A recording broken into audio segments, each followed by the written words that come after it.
Now the next topic, that is magnetic field due to a current element, Biot law. Okay. See, scientist Orsted represented this thing experimentally. When current is passed through any conductor, the magnetic field is produced in the surrounding of it. And how this magnetic field is arranged, that also he represented.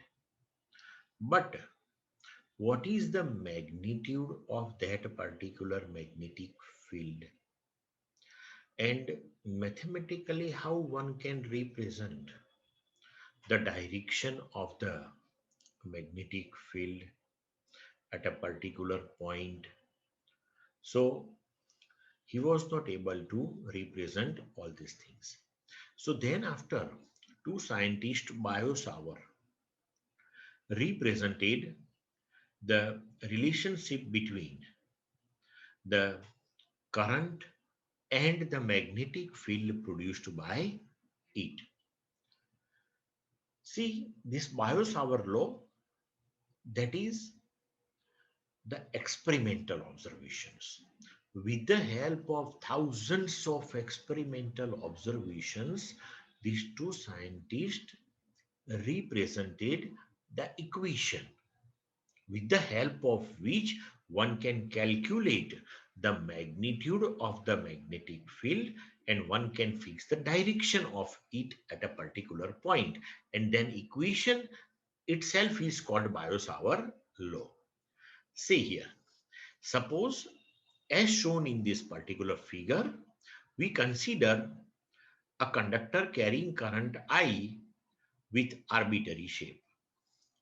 Now, here we consider infinitesimal small current element IDL as shown in the figure. Now, due to this particular current element IDL, the magnetic field produced at point P having position vector R with respect to the current element, that we want to find. Okay. Here suppose the angle between the current element and the position of the point, that is theta. So Biot represented the equation: the magnetic field produced at point P due to this current element IDL, that is given by the equation mu0 upon 4 pi IDL cross r caret upon r square, where r caret, that is the unit vector in the direction of the position vector of that point. You have to remember this equation. There is no derivation of this one theoretical, because this one is deduced from experimental observations. So you can rewrite this equation as mu0 upon 4 pi IDL cross r upon r cube. Here unit vector r caret is replaced by vector upon its magnitude. Now magnitude wise you can write the equation of magnetic field, that is mu0 upon 4 pi IDL sine theta upon r square. And here we can fix the direction of the magnetic field B at point P using right-handed screw rule. It will be perpendicular to both the current element and the position vector. And specifically in this our case, the magnetic field at point P, that is perpendicular to the plane of paper and going inside. Here, this constant mu0 upon 4 pi, that is equal to 10 raised to minus 7. So mu0, that is 4 pi into 10 raised to minus 7 Tesla meter per ampere. And this mu zero, that is called permeability of free space. It is the measure of the response to the magnetic field by the free space, just like the constant which we discussed in the electrostatics, permittivity of free space.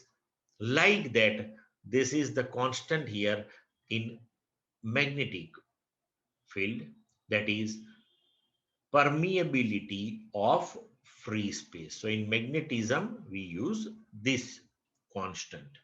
Now, this one is the magnetic field due to infinitesimal small current element.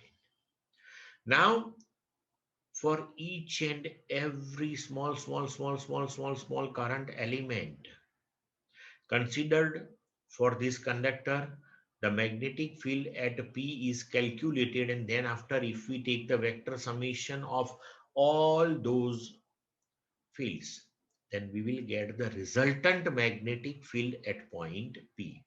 And for that, we have to take integration of this particular equation over the given conductor. Clear to all of you? Now, there is the relationship between permittivity of free space, permeability of free space, and the speed of light in vacuum. See how these three are associated with each other.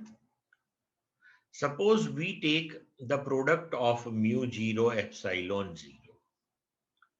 So mu 0 epsilon 0. Now here multiply and divide by 4 pi. So you can rewrite this one as mu 0 upon 4 pi into 4 pi epsilon 0. Now mu 0 upon 4 pi, its value, that is 10 raised to minus 7. 4 pi epsilon 0, that is 1 upon k, so that is 1 upon 9 into 10 raised to 9. So resultantly you will get mu 0 epsilon 0, that is 1 upon 9 into 10 raised to 16. But 9 into 10 raised to 16, that you can write as 3 into 10 raised to 8 whole square. But 3 into 10 raised to 8, that is the speed of light in vacuum. So we can write mu 0 epsilon 0, that is equal to 1 upon c square. So we can write c, that is equal to 1 upon under root mu 0 epsilon 0. Related to this one, the questions were asked in NEET and G both. Here see, if you take the unit of mu 0 and epsilon 0, and if you solve it, then you will get the resultant unit, that is meter per second. If you take the dimensional formula of mu 0 and epsilon 0 here in this equation, and if you solve it, then resultant dimensional formula obtained will be L1 T minus 1. Okay. So this one is the relationship. Clear?